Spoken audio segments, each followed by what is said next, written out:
Merci d'être avec nous sur le plateau d'Acteurs Publics TV, ici installé au cœur du Salon des maires et des collectivités, des collectivités locales 2025, 107e édition. On vous fait vivre ce salon pendant 3 jours, rencontrer les meilleurs experts des élus, et on va se demander maintenant comment les PME peuvent accéder au marché public. Parcours d'entreprises qui ont franchi le pas, c'est le titre de cette émission. Vous allez découvrir 2 exemples de jeunes industriels français engagés en Bourgogne et l'autre en Normandie, et qui ont trouvé avec l'UGAP un moyen de développer leur marché auprès des acteurs publics et notamment auprès des collectivités territoriales. Avec nous sur ce plateau, Julia Catin, bonjour.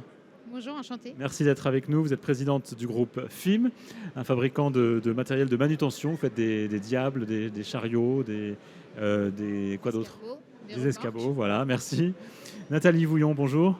Bonjour, enchantée. Vous êtes responsable innovation et PME à l'UGAP. Merci d'être sur ce plateau. Et puis Olivier Andreu, bonjour. Bonjour Antoine. Vous êtes président de Placeco, un fabricant de mobilier urbain en plastique recyclé. C'est bien ça? Tout à fait, oui.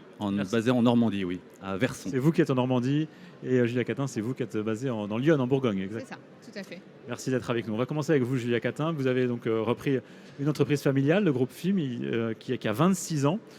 Vous dites, en préparant cette émission, vous avez dit qu'acheter un produit, c'est presque un acte politique. Qu'est-ce que ça veut dire pour vous? Eh bien, donc nous, comme vous l'avez dit, on fabrique des diables, des chariots. Ce sont des produits qu'on pourrait imaginer venir de loin. Et pourtant, on réussit à fabriquer ces produits en France. Donc nous, on transforme la matière première qui est l'acier, des tubes d'acier, pour fabriquer nos produits. Donc il me semble important de pouvoir montrer qu'en France, l'industrie est possible, y compris sur des produits qu'on pourrait dire à faible valeur ajoutée, sur du low-tech. Et c'est ça que j'ai envie de montrer. Donc oui, il y a un choix politique, et je pense on parle souvent quelque part des particuliers, du rôle que les personnes doivent acheter français, mais je crois que les entreprises ont un grand devoir par rapport à ça. Les entreprises françaises ont un devoir d'acheter français si on veut une entreprise souveraine, une France industrielle souveraine, et les collectivités dans une certaine mesure également. Alors, chez Placeco, Olivier Andreu, vous fabriquez, donc, je l'ai dit tout à l'heure, du mobilier urbain en plastique recyclé. Comment une PME industrielle basée en Normandie comme la vôtre peut se développer face à la concurrence internationale sur ce créneau en particulier du mobilier urbain? Alors Placeco donc, est une menuiserie hybride. Donc on travaille non pas le bois mais le plastique recyclé. Nous sommes un acteur de la ville durable, c'est-à-dire qu'on va aménager les villes avec des bancs, des tables, des corbeilles de tri, des solutions aussi pour réaménager les villes avec des jardinières ou même des ombrières.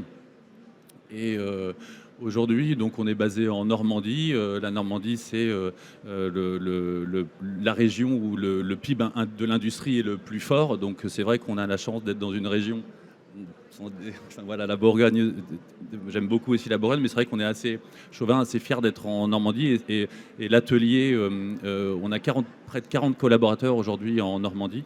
Et c'est vrai qu'aujourd'hui, on aménage les villes, des plus petites comme les plus grandes, sur tout le territoire français et même ultramarin parfois. Et pour rebondir, nous sommes titulaires donc, du marché UGAP pour le mobilier urbain en plastique recyclé. Un marché très dynamique et très fier d'être titulaire UGAP. Alors justement, avant d'être titulaire UGAP, est-ce que vous aviez des difficultés à accéder au marché public?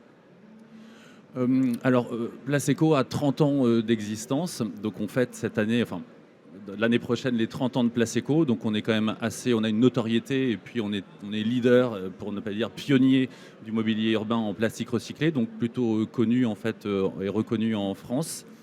Mais ce qui est intéressant en étant titulaire de l'UGAP, c'est qu'on a une vraie synergie. Alors Placeco, on a 11 commerciaux qui font partie de l'entreprise.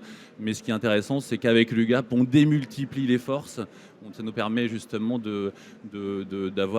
d'amplifier les canaux de vente, les supports marketing. Et ce type d'événement, c'est bien grâce à l'UGAP qu'on peut. Donc c'est une vraie chance. Oui. Même question à vous, Julia Catin. Avant d'être en partenariat avec l'UGAP, l'accès au marché public vous paraissait plus compliqué? Alors, moi, j'ai toujours connu l'UGAP, j'ai eu cette chance. D'accord. Je suis arrivée il y a 10 ans et vous avez on repris était déjà l'entreprise référencé. familiale, d'accord. Je pense que ça fait à peu près 10 ans qu'on est référencé auprès de l'UGAP.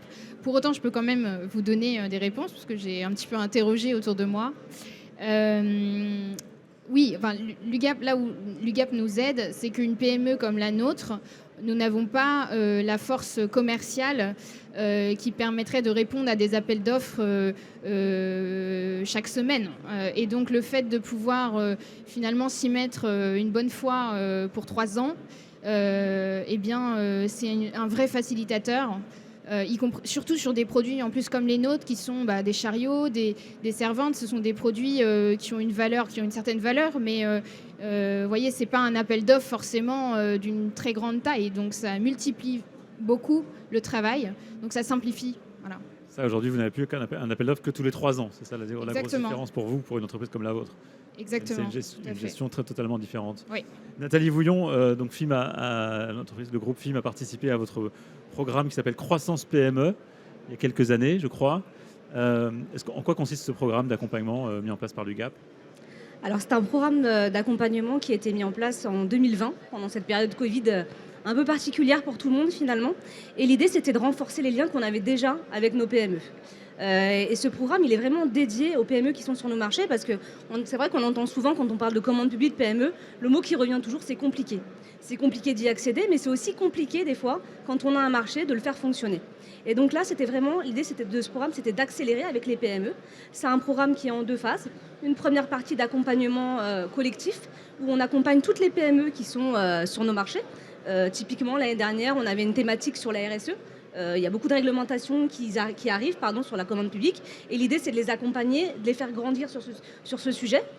Et puis, on a une deuxième phase qui est de l'accompagnement individuel. Et donc, on avait travaillé avec FIM également, je crois, en 2021-22, si je ne me trompe pas. Et là, l'idée, c'est d'avoir un échange vraiment personnalisé avec la PME, de comprendre quelles sont les difficultés qu'elle peut avoir sur son marché ou les choses sur lesquelles elle veut accélérer et d'actionner avec tout un groupe de travail UGAP, un groupe projet UGAP, de travailler avec l'entreprise sur ces points-là, que ce soit de la communication ou que ce soit du développement purement commercial. Vous avez mis en place aussi un partenariat avec les startups pour les soutenir? Oui, on sait que les startups, et on a aussi discuté ce matin que c'est aussi c'est compliqué parce que c'est des petites structures. Souvent, le mot compliqué revient aussi, mais aussi la difficulté parce qu'elles ne sont pas structurées pour accéder au marché public. Et en termes de temporalité, on peut aussi avoir des difficultés. Donc là, l'idée, c'est d'aller rencontrer les startups sur les territoires, que ce soit ici en région parisienne, mais sur tous les territoires que l'UGAP couvre, donc toute la France, de les rencontrer, d'avoir des rendez-vous individuels et de voir de quelle manière on peut les intégrer au marché de l'UGAP et comment on peut les accompagner, même de manière globale, sur le sujet de la commande publique. Julia Catin, je crois qu'il y a le partenariat avec l'UGAP a été particulièrement utile pendant la crise Covid il y a quelques années. Hein. Oui. Vous pouvez nous raconter cette période pour vous? Oui, parce que ce que je n'ai pas dit, c'est que l'UGAP, c'est aussi une vraie fierté pour les collaborateurs. Tu l'as dit, mais c'est vrai. On aime travailler, on aime fabriquer des produits qui vont aller dans des hôpitaux, dans des écoles, qui vont servir au service public. Et pendant le Covid, ce qui s'est passé, c'est que l'hôpital Mondor à Paris a eu besoin en urgence je crois que c'était des servantes. Et on était en plein Covid. Et nos équipes étaient très émues par cette commande qui devait aller en urgence dans cet hôpital. Et donc, ils ont décoré les servantes avec des petits mots pour remercier les soignants. Donc, ça a montré cet exemple vraiment... Ça a illustré finalement ce que c'est que l'UGAP pour une entreprise comme la nôtre. Et je pense aussi comme la tienne. Oui, allez-y, Olivier Andreu, oui. Je dirais aussi que c'est un gage de qualité aussi. Être référencé UGAP, c'est un gage de qualité, mais ça demande aussi beaucoup d'exigence. C'est vrai, c'est pas tous les jours facile, c'est de l'exigence. C'est comme c'est un marché, donc l'exigence, de la qualité et puis de l'efficacité dans les délais, etc. Donc c'est une vraie opportunité, c'est une vraie chance d'être titulaire UGAP. Alors on voit, il y a évidemment le marché avec l'UGAP apporte Vous voulez donner un complément, c'est ça Oui, je voulais dire aussi que c'est une responsabilité aussi de l'UGAP vis-à-vis de vous, hein, ses fournisseurs. Et c'est des actions aussi qu'on met en œuvre. Typiquement, on s'engage à payer sous 30 jours. On s'engage à vous accompagner aussi, ce qui a été fait lors du Croissance PME, mais tout au long finalement de la gestion du contrat. Et c'est fait aussi parce qu'on va regarder aussi quelle est votre dépendance vis-à-vis de nous. L'idée, c'est vraiment aussi d'être responsable aussi vis-à-vis de nos fournisseurs. C'est ça, c'est-à-dire que vous n'apportez pas simplement une hausse de chiffre d'affaires, comme on l'a évoqué, et c'est évidemment très intéressant pour les PME, mais il y a aussi un accompagnement, et vous venez de l'évoquer, notamment sur les délais de paiement. Sur les délais de paiement, effectivement, on paye tous nos fournisseurs sous 30 jours, hein, même si des fois nous-mêmes, on n'est pas payés par nos propres clients. Mais on s'engage parce qu'on sait que, surtout en ce moment, ce sont des points qui sont très importants au niveau des PME.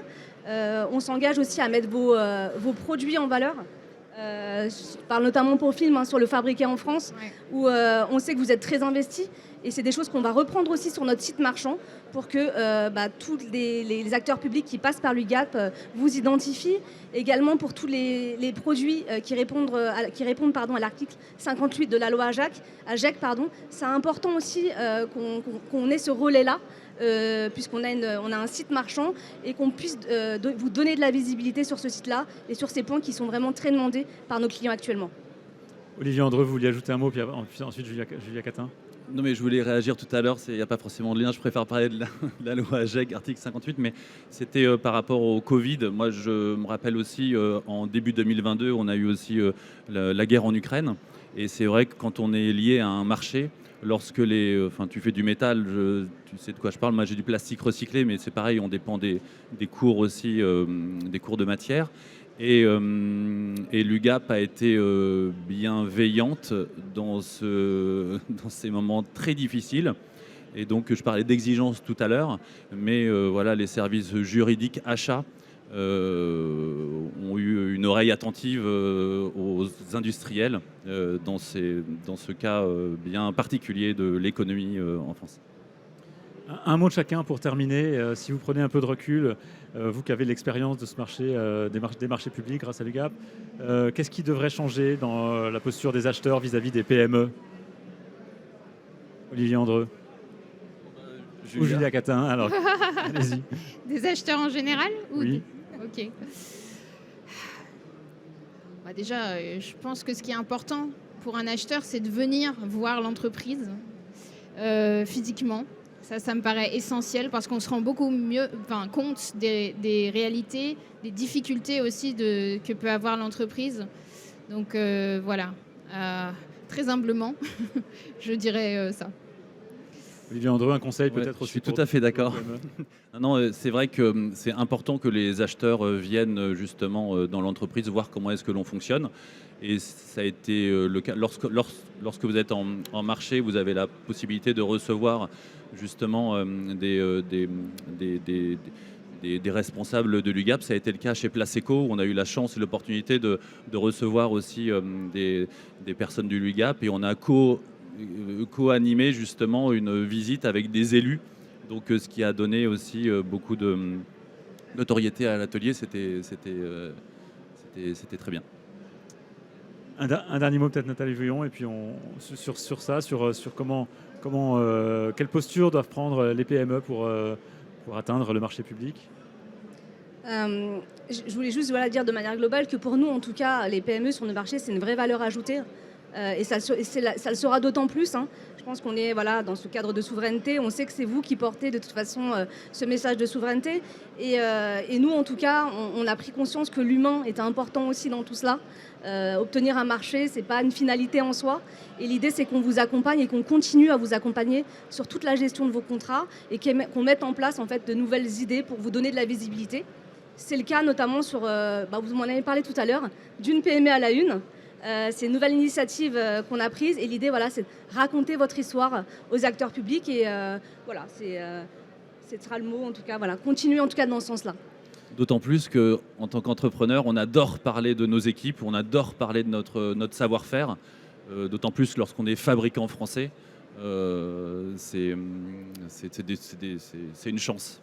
Eh bien, c'est sur ces mots, merci beaucoup, qu'on va terminer cette table ronde. Merci beaucoup à tous les trois. Merci Nathalie Bouillon, merci Merci Julia à vous. Catin, merci Olivier Andreu. Merci à beaucoup vous. d'être venus sur le plateau d'Acteurs Publics TV, ici installé au cœur du Salon des maires. On se retrouve dans quelques minutes pour une autre table ronde. À tout de suite.